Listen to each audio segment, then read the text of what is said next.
A trajetória do conhecimento humano sobre a ereção peniana é marcada por avanços e equívocos fascinantes. Desde as especulações filosóficas de Hipócrates e Galeno até as dissecações precisas de Leonardo da Vinci e os experimentos inovadores de Renier de Graaf, cada geração evoluiu com observações, teorias e interpretações que refletiam os limites de suas épocas. Neste vídeo nós vamos explorar como a ciência ao longo dos séculos desvendou os mistérios da fisiologia peniana, revelando um retrato fascinante do desenvolvimento do pensamento médico e científico sobre um tema tão essencial quanto complexo. Mas nós não nos limitaremos somente a olharmos para o passado, nós também vamos detalhar como a ereção peniana realmente funciona, explicando os mecanismos envolvidos e como o conhecimento evoluiu até os dias de hoje. Preparem-se para uma jornada pela história, onde anatomia, arte e curiosidade moldaram a compreensão do corpo humano. Sejam muito bem-vindos ao canal Eterna Busca. Eu sou Jordan, biólogo e mestre em Ecologia de Biomas Tropicais.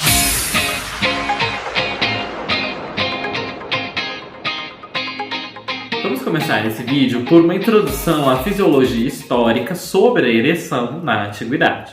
O estudo da fisiologia humana como um campo médico ele remonta ao tempo de Hipócrates, cerca de 460 antes da Era Comum até 370, que é mais ou menos o período na qual ele teria vivido. O seu legado intelectual permeou o pensamento médico ocidental até o Renascimento. Ele afirmou que as ereções penianas, elas eram geralmente pneumas e espíritos vitais que fluíam para o pênis. O pneuma que é como se fosse ar, né?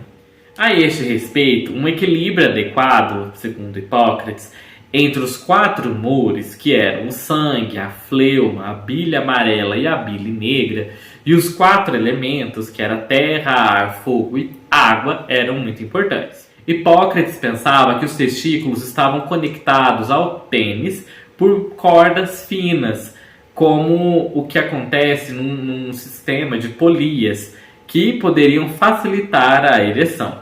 Danos a esses cabos, na mentalidade de Hipócrates, seja por meio de castração, por exemplo, ou outros tipos de danos, afetariam profundamente, na mentalidade dele, a capacidade do pênis de ficar ereto.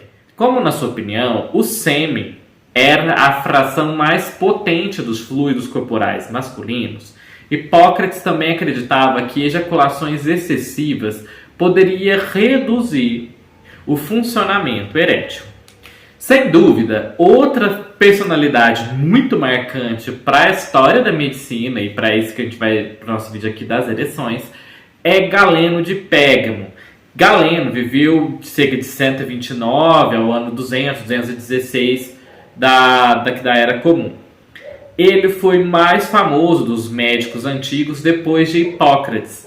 O trabalho de Galeno em uma escola de gladiadores no início da sua carreira lhe deu um amplo acesso a feridas corporais humanas, mas os seus tratados médicos da época eram na maior parte baseados numa metafísica clássica e em algum nível, alguma dissecação de animais. E lembra, gente, aqui no canal nós já falamos muito de Galeno na nossa série de vídeos que nós temos aqui falando sobre as plantas tóxicas, porque ele já falou de várias plantas e de como usá-las para vários tipos de tratamento. Depois confere esses vídeos lá que são bem legais. Na visão de Galeno, a principal causa para a ereção foi uma qualidade específica dos corpos cavernosos do pênis, que ele deu o nome de nervos ocos. E eles, na opinião de Galeno, eram capazes de atrair a expansão do pneuma com o auxílio de partes conectadas, que consistiam de artérias, veias e nervos, que permitiam que o calor interno do corpo empurrasse o pênis para fora do corpo do homem. Depois disso, desses grandes nomes, nós avançamos para o período do Renascimento, principalmente para os avanços anatômicos relacionados à ereção dos estudos de Leonardo da Vinci. Uma das primeiras pessoas a estudar o pênis de forma mais completa foi Leonardo da Vinci, que viveu de 1452 a 1519. Este homem brilhante ele se opôs à noção de que uma ereção surgia como resultado do acúmulo de ar no pênis. E essa argumentação de Leonardo foi baseada em aspectos físicos. Leonardo, sobre essa questão do ar no pênis, falou: isso seria uma grande quantidade de ar, o que ampliaria e alongaria o pênis e o tornaria tão denso quanto a madeira, de modo que toda a grande quantidade de ar nos nervos não seria suficiente para reduzir tal densidade. Não apenas o ar dos nervos, mas se o corpo estivesse cheio de ar, seria o suficiente. Se um adversário diz que o vento causou essa ampliação e dureza do pênis como em uma bola com a qual se joga, eu digo que tal vento não dá peso nem densidade. Além disso, vê-se que o pênis ereto tem uma glande vermelha, que é sinal de entrada de sangue naquele tecido. E quando ele não está ereto, essa glande tem uma superfície esbranquiçada. Da Vinci só acreditava no que via com seus próprios olhos. Em 1447, ele participou de um enforcamento público e na dissecação subsequente deste corpo por anatomistas, que era uma prática que somente era permitida 2 vezes por ano pelas autoridades florentinas, que só poderia ser feita em criminosos mortos. E foi neste momento que ele percebeu o que realmente preenchia o pênis. Abre aspas. Eu vi homens mortos que têm um membro erguido, pois muitos morrem assim, especialmente aqueles enforcados. Destes, o pênis, eu vi a anatomia, todos eles tendo grande densidade e dureza, e sendo bastante preenchidos por uma grande quantidade de sangue. Em 1573, Ambroise Paré, que viveu de 1510 a 1590, um médico pessoal de 4 reis franceses consecutivos, e muitas vezes chamado de o pai da cirurgia moderna, chegou à mesma conclusão em um de seus tratados. O que Paré não sabia era que Da Vinci, um médico amador, se podemos pensar assim, que não era a intenção dele, que era um pintor, já havia escrito sobre isso um século antes dele escrever. E sobre Ambroise Paré, nós também temos um vídeo aqui no canal na qual nós falamos sobre ele. Nesse vídeo, que se eu não me engano é o vídeo do Bezoar, eu falo sobre ele nesse vídeo, depois confere lá também, que é bem interessante. Lembrando que ao longo da nossa conversa aqui está aparecendo algumas imagens, que são as imagens que Da Vinci desenhou sobre a anatomia peniana. Por volta de 1503, Da Vinci teve acesso a cadáveres não reclamados em um hospital florentino. Ele pediu porque ele estava convencido de que a única maneira de realmente conhecer todo o corpo humano seria remontá-lo e examinar as suas partes. Ele fez um estudo completo do corpo de um homem velho, que ele chamou de O Centenário, e de uma criança de 2 anos aproximadamente ao mesmo tempo. Parece provável que ele também dissecou um homem idoso, um homem mais jovem e um feto humano de aproximadamente 7 meses. Mas outras dissecações também foram realizadas por Da Vinci, mas por partes de corpos humanos. Nós já falamos aqui no canal, agora eu não lembro mais qual vídeo que eu falei sobre isso, mas sei que está em algum deles, na qual eu falo que Da Vinci foi o primeiro também anatomista que desenvolveu uma forma de preservar o olho. Que ele desenvolveu essa técnica para que ele pudesse dissecar o olho sem danificar as estruturas dos olhos. E isso foi elaborado por Da Vinci. Depois, eu não vou deixar de cada aqui que eu não lembro mais bem qual vídeo que já é mais de 300 e tantos vídeos aqui do canal. Da Vinci chegou perto dos seus objetivos, mas mesmo homens brilhantes também cometem erros. O conhecimento anatômico de Da Vinci, que foi escrito nas suas observações, é cheio de imperfeições também. E isso muito influenciado pelo conhecimento da época a qual ele tinha acesso. Os seus desenhos de genitais masculinos, por exemplo, foram obscurecidos pelas obras de Aristóteles e também por Galeno. Nessa ilustração, nós temos a pessoa introduzindo o pênis na vagina e o pênis ejaculando. O pênis demonstra, nessa imagem, 2 canais, que esses canais é um canal para a urina e um canal para o sêmen. E o canal do sêmen, está ligado, que está aqui representado no esquema, à espinha, diretamente, à coluna. Na escrita grega antiga, o sêmen era derivado do espírito humano, que seria então o sêmen produzido a partir do sangue na base do cérebro e então ele seria transferido para as partes do corpo por meio dos nervos. Então Aristóteles ensinava, pensava que os testículos eles não desempenhavam nenhum papel importante na procriação. Eles somente produziam uma saliva que tinham como função lubrificar a vagina durante o ato sexual. Leonardo da Vinci, nessa imagem, ele desenhou um grande vaso passando do coração para o testículo, na tentativa de incluir a visão de Galeno de que os testículos eles produziam esperma a partir do sangue. Ele então tentou reunir e misturar as ideias de Galeno e essa ideia aristotélica do espírito. Para os seus desenhos posteriores, Da Vinci também usou dissecações de animais como modelo, principalmente de bois. E isso desviou. Ele acabou se esquecendo de desenhar a próstata humana, enquanto que esses animais, no caso dos bois, têm uma próstata atrofiada. Por outro lado, Leonardo foi o primeiro a ilustrar as vesículas seminais e também a posição dos orifícios dos ductos ejaculatórios. Passando um pouco mais para frente, trabalhando em Pádua, o médico belga Andreas Vesalius, que viveu de 1514 a 1564, publicou em 1543 o seu De Humani Corpus Fabrica Libri Septem, os 7 livros sobre o tecido do corpo humano. E ele tornou-se famoso pelas suas ilustrações detalhadas e lindamente elaboradas. Vesalius realmente abriu novos caminhos na qualidade das suas observações e corrigiu muitos dos mais de 200 erros cometidos por Galeno, mas ele também duplicou alguns, principalmente na ideia de representar a vagina como sendo um pênis invertido. De acordo com a historiadora da arte Patricia Simons, Vesalius contou visualmente a história do pênis como uma parte do corpo que ficava do lado de fora por causa do calor masculino, que seria inatamente poderoso.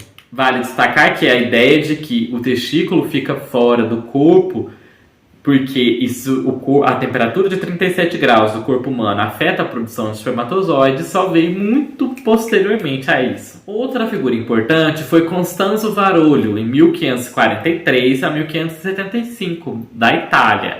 Ele estudou a fisiologia da ereção várias décadas depois de Leonardo da Vinci. Varolio aderiu à ideia de que o sangue fluía por meio das veias, que foi o que da Vinci propôs, e o espírito também por meio das artérias para chegar até o pênis. Outra figura importante neste momento foi o Reiner de Graaf, de 1641 a 1673. Ele vinha dos Países Baixos e, assim como o Varolio, ele morreu muito jovem. E ele inventou um tipo de seringa com a qual ele realizou muitos diferentes tipos de pesquisas em cadáveres. Essa seringa permitia com que ele injetasse água na artéria hipogástrica dos cadáveres. E com isso, para o seu espanto, ele percebeu que o tecido erétil do pênis do cadáver se enchia, confirmando-se mais ou menos as conclusões de Varolio e de Da Vinci também. Muito à frente dos seus colegas, ele declarou que o principal evento da ereção não era colocar sangue no pênis, mas era manter o sangue lá. Para que vocês possam se localizar, a artéria hipogástrica está aqui representada em vermelho, descendo, que ela é enorme, bem grande, e ela é também conhecida como a artéria ilíaca interna. E ela é muito calibrosa e é a principal artéria da pelve. E é essa artéria que irriga várias vísceras, ossos e também os músculos, além de levar ela a chegar até a região do pênis também. Que nesse esquema nós temos que a artéria ilíaca interna bem aqui em cima, ela vai se ramificando, descendo, ela vai passar próximo aqui por baixo, da região do reto, e ela vai sair numa ramificação que ela vai ser a artéria dorsal do pênis. Vale destacar, gente, que esse esquema não foi o que de Graaf criou, obviamente, tá? Esse aqui é só para vocês contextualizarem um esquema moderno. De Graaf examinou o pênis como uma ferramenta bem detalhada. Ele observou uma ausência de gordura sob a pele e como essa pele era mais fina, mais solta e mais elástica do que qualquer outro pedaço de pele do corpo humano, ele deduziu que isso seriam fatores que permitiriam com que o pênis ficasse maior e rígido. E aqui nós temos sim agora um esquema que foi da estrutura do pênis desenhado por de Graaf. No século XVIII, Albrecht von Haller, que viveu de 1708 a 1777 na Suíça, ele se tornaria o primeiro a explicar a ereção como um aumento do fluxo sanguíneo sob o controle do sistema nervoso. Haller, ele recusava-se a aceitar o conceito antigo de que um fluido que atravessa os nervos como a causa da ação nervosa. Ele focou as suas observações na própria fibra nervosa, demonstrando claramente que, enquanto a irritabilidade era uma propriedade da fibra muscular de responder a estímulos, a sensibilidade era uma característica dos nervos. No final do século XIX, o médico austríaco Victor Weck von Gruchenhaus, não sei pronunciar esse nome, está aqui na tela, que ele viveu de 1857 a 1938, ele escreveu uma monografia em que ele chamou de esse nome aqui, que eu também não vou pronunciar muito bem. E no capítulo 3 da tradução em inglês, ele resume o conhecimento científico sobre a fisiologia do ato sexual, incluindo um discurso sobre a ereção peniana. Esses pequenos espaços ocos de 3 corpos são revestidos com endotélio semelhante ao das veias e, consequentemente, são espaços venosos. Numerosos emissários mantêm todos os corpos em comunicação uns com os outros e se abrem para o pênis da veia profunda. Abrindo um parênteses, nós temos aqui algumas obras de arte do século XIX representando o pênis e o escroto. As artérias nessas ilustrações elas estão de vermelho, as veias de azuis e a gordura está representada em amarelo. À direita nós temos uma seção a partir da base do pênis mostrando os corpos cavernosos de esquerda e direita, e nós temos a uretra embaixo, nessa representação que está no foco, né? Foi como se tivesse partido o pênis assim. A gente vê essas três aberturinhas aqui. E os corpos cavernosos estão aqui no meio, que parece uma esponjinha, né? E essa ilustração, basicamente, ela é uma arte anatômica da placa 59 do volume 5. Esse é um atlas de anatomia de 8 volumes que foi produzido pelo médico e anatomista francês Jean-Baptiste Marc Bourget, enquanto que as ilustrações foram de Nicolas Henri Jacob. E aí vamos voltar na descrição do Victor Weck von Gruchenberg sobre o pênis. Na base do pênis, há as artérias helicine, que são feridas na forma de chifre de carneiro, que são, né, feridas no sentido de fendidas, né, a fim de que possam ceder às mudanças de volume no tecido erétil. Agora está claramente demonstrado que a ereção é causada pelo preenchimento desses espaços com sangue, mas todo o processo de ereção está, no momento, longe de ser explicado. Artérias helicinas são essas artérias do pênis, aqui nessa representação que também é moderna, que elas se contraem, elas se fecham quando o órgão está em repouso, limitando o fluxo, se refecha não, né? Mas diminui muito a sua abertura, e isso limita a quantidade de sangue no pênis. Isso faz com que ele fique flácido. Quando ele vai endurecer, elas se abrem e aí o sangue entra. No seu artigo clássico de 1863, Estudos Neurofisiológicos em Cães, Eckhart relatou que, durante a fase de tumescência, que é a ereção propriamente dita, causada pelo estímulo neural, o eflúvio, que é o fluxo de sangue no tecido erétil, que ficou, né, engurgitado, ereto, e também o fluxo de sangue na veia dorsal peniana é de 8 a 15 vezes maior do que quando ele está flácido. Um sistema neurovascular intacto e também um relaxamento do músculo liso dos vasos, dos vasos penianos, dos corpos cavernosos também, são importantes para a ereção. Isso é senso comum no século XXI, hoje em dia. Mas deve-se perceber que a compreensão atual da sua fisiologia passou por um longo processo evolutivo. Na antiguidade, pensava-se que era vital que os espíritos induzissem as ereções e que o pênis estava cheio de ar. Cientistas europeus medievais foram influenciados com a ideia de que o ar sob pressão produziria rigidez peniana. Graças a Da Vinci, Varolho e de Graaf, uma série de eminentes fisiologistas experimentais europeus no século XVIII e XIX, agora nós sabemos que uma ereção ela é produzida por uma onda de sangue sob o controle nervoso. O grande avanço do século XX ocorreu exatamente como no século XIX, com o desenvolvimento de modelos animais experimentais em que a ereção poderia ser iniciada e sustentada pela estimulação dos nervos cavernosos. Os experimentos de Virag e Brindley no início dos anos de 1980 do século XX confirmaram que os fisiologistas como Albert von Kolliker no século XIX já haviam levantado na sua hipótese a importância das células musculares lisas na ereção. No entanto, a própria existência do relaxamento e da contração do músculo liso na ereção só ainda permaneceu controverso até o primeiro Congresso Mundial da Impotência, que ocorreu lá em 1984, em Paris. Durante as últimas décadas, o conhecimento anatômico da ereção foi desenvolvido devido à melhoria dos métodos e também das técnicas de pesquisa. Estudos comparativos entre modelos animais e dissecação humana foram os meios de origem dos achados.